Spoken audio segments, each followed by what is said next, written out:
Dan alhamdulillah bayinya sehat, bayinya kuat. Meskipun ketika melahirkan waktu itu sempat terjadi pendarahan, aku koma selama 5 hari. Berkarisma dan juga bertalenta, nama Rachel Maryam sudah pasti tak asing lagi di dunia entertainment. Ya, kemampuannya dalam dunia seni peran tanah air tentunya tak perlu diragukan lagi. Hal itu terbukti dengan beberapa karyanya dikenal oleh publik. Mengawali karir saat bertemu dengan salah satu agensi hingga ditawarkan casting untuk bintang iklan, nama Rachel pun mulai menanjak saat menjadi model video klip Sevilla Ceylon 7 pada tahun 2000 silam. Sevilla, jangan pernah panggil namaku bila kita... Sejak saat itu, karir Rachel pun kian memuncak. Sejak itulah ia mencoba melebarkan sayapnya untuk bermain layar lebar dengan memerankan sosok Eliana dalam judul film Eliana pada tahun 2002 lalu. Dulu itu sebetulnya nggak sengaja masuk ke dunia entertain. Waktu itu aku lagi umurnya masih belasan tahun, lagi makan di sebuah tempat makan di Bandung, disamperin sama orang nih, ada talent agency dari Jakarta. Taunya setelah difoto beberapa hari kemudian ditelepon, kamu bisa ke Jakarta nggak casting katanya untuk brand kecantikan waktu itu pertama kali. Sempet jadi video klip Sheila on 7 waktu itu. Video klip itu keluar dan lagunya booming dan di situ kelihatan ada aktingnya. Waktu itu aku dikontak sama Mira Lesmana ya, sama Mas Riri. Dikontak untuk datang ke kantor mereka karena mereka mau bikin film Eliana.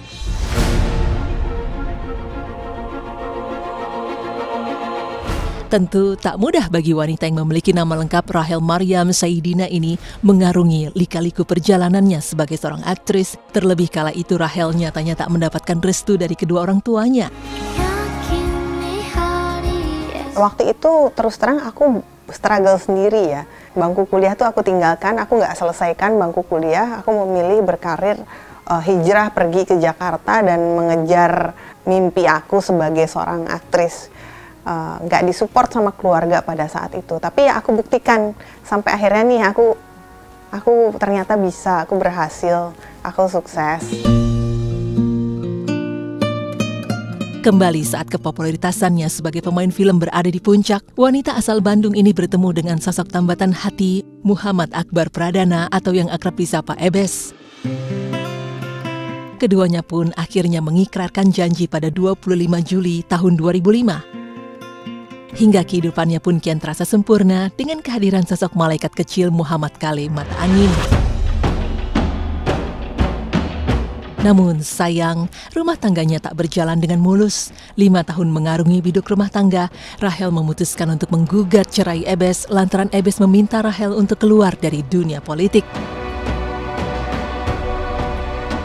Setahun menjalani hidup dengan kesendirian, Rachel pun kembali memantapkan hatinya untuk menerima sosok laki-laki yang merupakan seorang pebisnis, Edwin Aprihandoni atau akrab dipanggil Edo.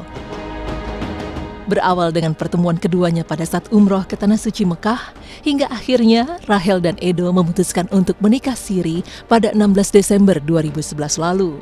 Jalan yang jauh. Dia itu perhatian, yang pasti itu sangat perhatian banget sama aku, sama anak-anak. Dia tahu aku tuh wanita yang sibuk, punya karir, mungkin waktuku akan terbagi dengan dunia politik kan saat ini. Tapi dia tidak dia tidak sungkan untuk turun tangan menghandle anak-anak ketika aku lagi sibuk.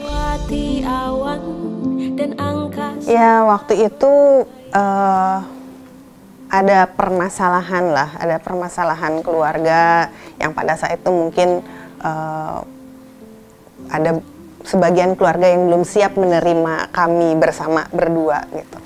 Ya, tapi kita punya itikat baik, kita punya niat baik, kita punya niat yang tulus. Akhirnya kita laksanakanlah pernikahan itu meskipun dalam lingkup kecil gitu, hanya kita berdua dan beberapa teman dekat.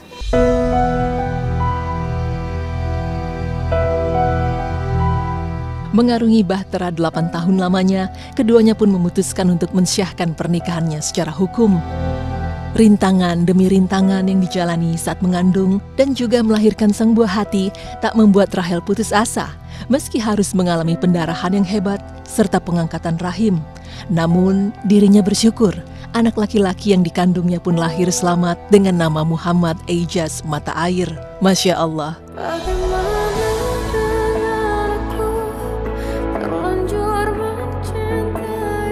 Ya ini perjuangan banget ya untuk mendapatkan Ejaz itu. Aku sampai 3 kali bayi tabung. Tapi ketika aku pasrah, ternyata malah jadi waktu itu. Kalau sampai ada apa-apa aku titip anak-anak ya, jangan titip Kale terutama. Aku bilang jangan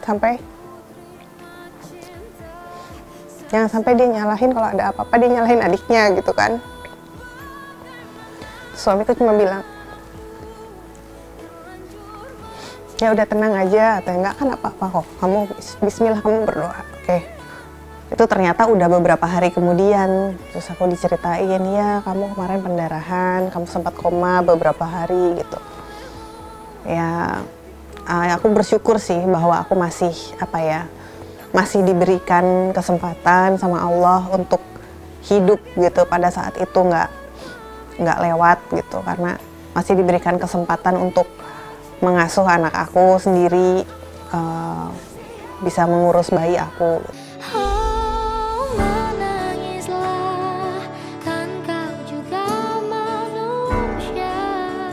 Hingga di tengah kepopuleritasannya dalam berkarir, Rahel Maryam akhirnya menyadari akan adanya campur tangan Sang Pencipta dari semua keberhasilannya dalam meniti karir.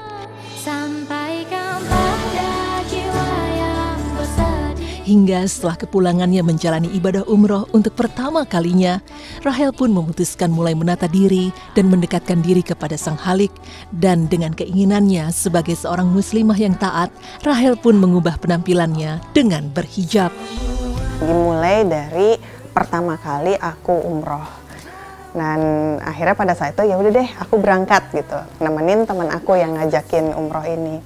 Begitu lihat Ka'bah tuh gak tahu kenapa aku tuh langsung bercucuran air mata, tiba-tiba aku merasa sangat kecil dan jadi manusia yang sangat sombong gitu selama ini. Ya Allah, gue tuh udah dikasih banyak hal sama Allah, dikasih rezeki bagus, dikasih anak yang lucu, pokoknya dikasih nikmat banyak banget selama ini, tapi kok aku sesombong ini ya jadi manusia pada saat itu. List yang aku buat waktu di Indonesia, mau minta ini mau minta itu, buyar, nggak ada yang aku minta. Aku cuma minta, ya Allah, aku minta hidayah, aku minta pengen jadi hambamu yang engkau ridhoi, aku pengen jadi manusia yang engkau banggakan gitu. Jadi aku mintanya itu. Dan ketika pulang ke Indonesia aku memutuskan untuk berhijrah, dan ya udah rasanya nggak lengkap kalau hijrahnya itu belum pakai hijab gitu. Jadi aku menyempurnakan hijrah aku bukan hanya dengan menyempurnakan sholat, tapi aku menyempurnakannya dengan pakai hijab.